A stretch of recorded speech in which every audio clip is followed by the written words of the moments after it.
Welcome to Will's World, your will overall, powered by Third Gen Physical Therapy and Sports Science Institute. Good afternoon, good evening, good night, good morning. Whenever you listen, thanks for listening. We're back with another one.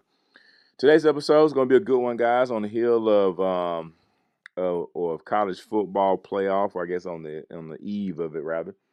We're going to touch on a big topic, and we're going to dive in a little bit of college football. But before we get started, please like, share, subscribe, follow, comment, leave questions in the comments for us to answer. We're definitely answering them. With that being said, let's hop into the episode. Today's episode is titled College Football, The Death of the Blue Bloods. Now, I know I said what I said, and I know that what I'm saying, as far as that title is concerned, probably makes a lot of people seem confused. But I think that with the college football playoff and the rankings being the way they are, where we have some different teams that are normally not in the top, when you think about championships, not just in the 12-team playoff, but just championships, with those teams being present, I think we're in a place where we need to kind of talk about the blue bloods, right? And what's really going on. Because in my opinion, I think that's not getting talked about. So, first and foremost, let's just outline a few things real quick, right? So we know the college football playoff top 12 ranking came out, and we have some coming teams that are normally there, and we have some teams that are really not there when it comes to the bracket itself for college football. And the cool thing about it is that I actually like the fact that there are some teams that are not blue bloods. And the reason for that because it makes it cool. So we already know off rip, Indiana beat Ohio State. Saw that one coming. Texas Tech is not a name that's normally there. Ole Miss is definitely not a name that's normally there. As well as you have Tulane and you have James Madison. And then when you really sit here and wrap it up, I guess we can say even Texas A&M is not really a name that's normally there. They have the biggest endowment, but they're not normally there, and that's for a lot of reasons. But just naming the names I did name, if you notice, the Blue Bloods are not represented in a massive capacity. Some of them are there, but they're not really represented. Now, when somebody asks me this question, when we talk about the first um, pillar of our talk today, who are the Blue Bloods and what makes them a Blue Blood? So, me, I did a little research, and doing my research, what I came about is that we have to put a line in the sand when it comes to what's a blue blood and how we describe a blue blood. So I decided to say, if you want a championship on this side of 1960, we're going to mark you as a blue blood. Now, with that being said, that's probably going to piss some people off, and that's okay. But I'm sorry, guys, we're not going to be claiming championships in the 40s and the teens that you paid a newspaper to say that you all were the champion and all this other BS. Because let's just say people will try to bend the rules or cheat or try to make things look a lot better than what they really are. And the ones that were defeated and the teams that feel like they did a great, amount of winning back in that time, congratulations to you. But that doesn't make you a blue blood. You know why? Because the people making the decisions right now in college football probably were not really born before the 1960s. Okay. Now back to the actual who are the blue bloods. Alabama is considered a blue blood. If I'm not mistaken, I think they have a total of 11 championships, which is really the problem. But they have 11. Obviously, you have Bear Bryant, 61 to 79. He accumulated 5. And you have Say Bear, or Saban, who had 6 through 2009 and 2020, and he retired. Now, I'm going to name some teams, and I'm going to tell you the amount of championships they have. I'm not going to go through all the dates, but just know it's going to be um, after this 1960, okay? Michigan, 2. Nebraska, is that 5? I had to count that wrong. No, Nebraska, 3. Notre Dame, 4. Oklahoma has 3. Ohio State, 3. Texas, 4. USC, 7. Florida State, 3. And the reason I chose Florida State just to include in here, and I didn't, put some other teams, is because those names are the names that were mentioned during a certain time. If you notice, I didn't put Miami in here because if I put Miami in here, it would shock you how many championships they've won. It's not as many as you think, but those are the Blue Bloods. Now the question is, why are they Blue Bloods? Because of the fact that they won a certain amount of championships on this side of 1960. People like try to paint them as the Blue Bloods because of their stature in the game of college football. But I'm gonna be honest with you. Blue Bloods within themselves really are starting to die off. For instance, Nebraska, all right, considered a blue blood at some point in time. The reason Nebraska was considered a blue blood during their particular reign, or considered blue blood now currently, is because of the fact during their time of championships, they were one of the most televised teams in the country, as well as Tennessee. Once the TV got spread out and people started watching other teams, you couldn't recruit players to your actual school using the moniker, hey, we can put you on TV. There's a little bit more nuance to that, obviously, but that's really the whole ball of wax. As well as when you consider other teams within this bubble. Like people would think that Texas has way more championships than four, but they don't. Last one they had was in 2005, Vince Young, Rose Bowl, USC. Great game. Haven't won one 20 years. Yeah, 20 years. And we like to consider these places blue bloods. And for me, that is a delusion now in college football. And you can thank the NIL era. I actually love the NIL era. I just think it's poorly done a little bit, but I love the Wild Wild West of it. Why? Because now we allow the kids to act like the grown-ups, immature. Money's important. What you play isn't, doesn't matter. It's all about getting paid, securing the bag, being able to get yourself to a level of stability. And believe it or not, the Blue Bloods hate it.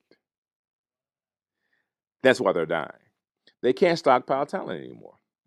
Which is why my next pillar of the talk is no longer can they hoard talent, and now these great coaches are no longer great. Now, I'm going to say this, and this is not a shot at this person, but it's really a conversation that needs to be had. Saban retired from college football. Depending on what interview you listen to, you'll say that him and Miss Terry got tired of, feeling like they were no longer hosting the recruits and trying to meet the families on the families. Everything was a negotiation, right? And that is definitely part of the nuance. Not saying it didn't get weighed, not saying that the actual recruiting process had totally changed.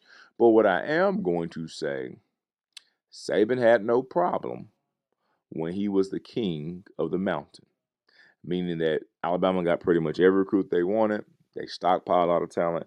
I actually know recruits that Alabama signed that they never had a plan to use in games, but they just signed them to keep them away from schools.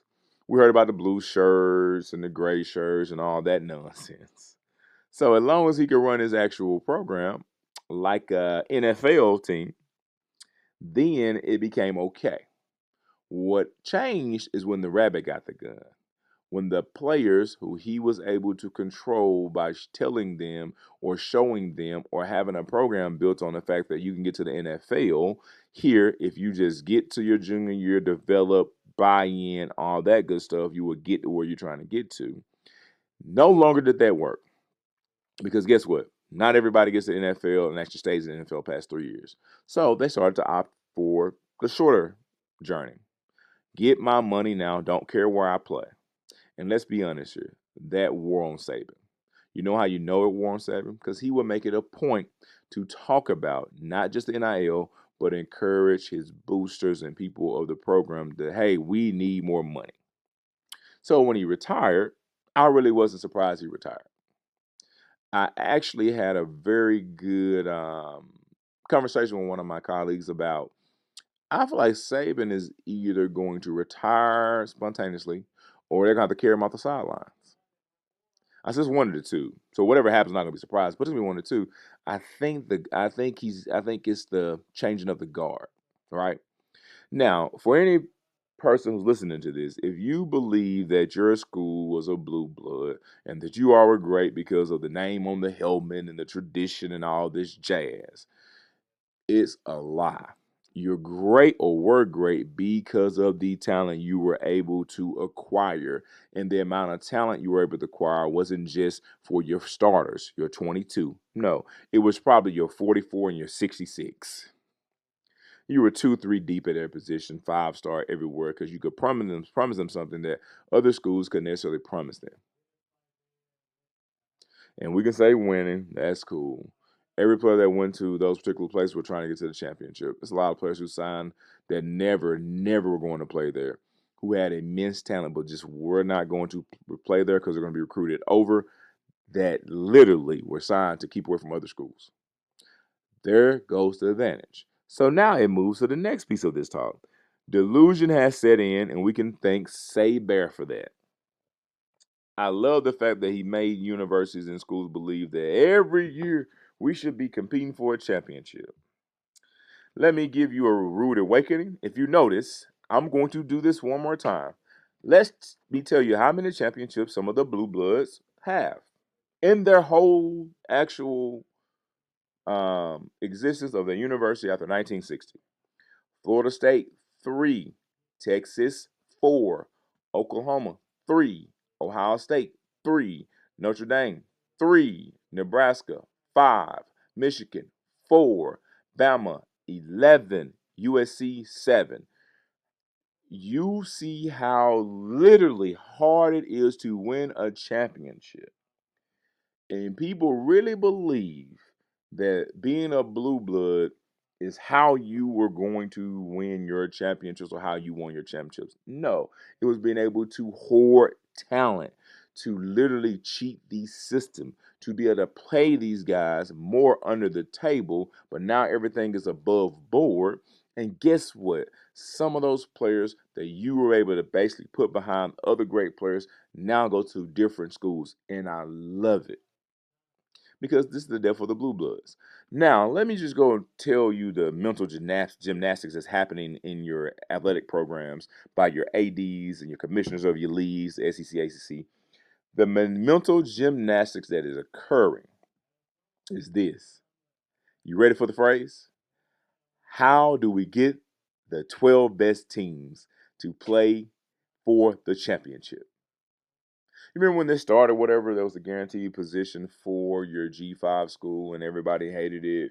Oh, it's such a waste. Quick question, guys. Let me ask you a question.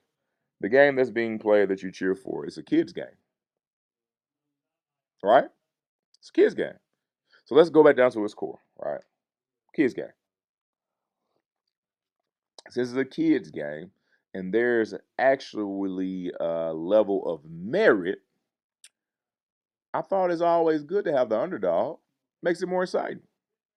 The team that's not supposed to be there that wins. Isn't that a beautiful story? I thought that's the reason you created the whole playoffs. It was never the reason why you created the playoffs. It was a reason you created the playoffs was for you to get these blue bloods in here, which are dying because they can't make the top 2, top 3 because the top 2, top 3 hoard talent, stack talent, pay people, and do all these things to be able to keep the talent there. Now that the top 2, top 3 teams in the country for the most years are losing that grip on the talent, you had to expand the field because a lot of these teams are not that good anymore.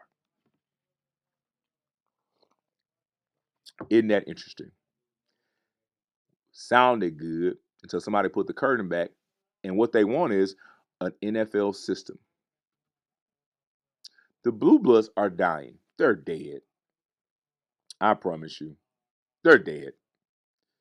This is about to be a free for all. And I love it. You know why?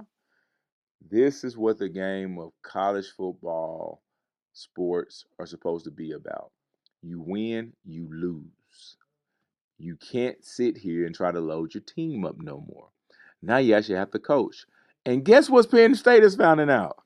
There's not many great coaches available, and there's not many who want to actually be a part of fan bases who don't think that 11-2, 12-1, or whatever it was when it came to James Franklin was not good enough. We're at Penn State. We're supposed to be able to win championships. Joe Pa, who was awesome for us, took us to championships and so on and so forth. And you fire the guy who's won the most games and when it comes to in a singular season in school history. You fire him. And you wonder why you can't hire somebody else. Because you thought you're a blue blood. You thought people were going to follow for the job, right? LSU, great place to be, man. Go Tigers. You literally hired the guy who was the OC at Alabama, who could not, I repeat, slide back, who got fired the week of the actual game because he was on doing stuff that he wasn't supposed to be doing from Alabama, had to go to FAU because nobody wanted to hire him in the Power Five since he was so great. He was so good. Nobody wanted to hire him to prove himself again to finally for a school like Ole Miss. And trust me, they take risks on a lot of things. If you hadn't been watching and paying attention, watch. I promise you. Look at the recent history. Hey Hugh, that's all I'm gonna say on that one. He leaves Ole Miss after they're about to play for a championship. He goes to LSU. And LSU governor has this big conversation about, hey, we are not going to be irresponsible with the state's tax money. I don't know if you know this, but you may want to look at Lane Kiffin's contract. You are irresponsible with the state's money. And guess what? You got a coach that, believe it or not, nobody wanted him to coach their program after leaving Saban in the Bama juggernaut in Tuscaloosa. He had to go reshape his actual appearance and do all this stuff like getting a fake dog and seeing how great he has been doing and reformed, which is great, man. I'm all about second chance. But the blue bloods are dying. So when things like that happen, you have to go to great measures. Now, LSU would definitely trade Lane Kiffin's nonsense and what he has going on in his past for a championship. They would. But if you haven't been watching, if you want Lane to win a championship for you, you got to let Lane be Lane. Can't meddle. Have to let him be him. I think Lane's an awesome offensive mind. I think Lane's a really actually a great coach. Just there's certain things that come with Lane. Johnny, House of Sweetwater. Oh, anyway, the last piece of the talk, guys. There needs to be a renaissance of the top teams in college football anyway. It was getting stale. People stopped caring about Alabama, Clemson, Georgia, Alabama. It's stale. I didn't even watch the SEC championship this year. Who? Come on, guys. Georgia had improved throughout the year. They beat Bama early. There was nobody watching that game but Bama and Georgia people who actually cared about it. When they got stomped, people were not surprised. I actually watched the Indiana Ohio State game because I wanted to see Indiana, see if they could pull it out. I feel like they could, but I wanted to see it. That 13-10 game was fun. Why? Because Indiana's not a name you usually see beating up on Ohio State. Now we have opportunities for all the teams to have a chance to play in the actual college football playoff, and now we want to change it. You know why? Because the people who are watching, the people who are fans, you don't know what you really want. It's okay. You're not supposed to know what you really want. Why? Because your school pretty much tells you what you should want, how you should feel about your program. They have to sell you there so you can buy tickets and buy merchandise. But the truth is, the blue bloods are dying. Now, we're going to find out what college football will look like in about another 5 years.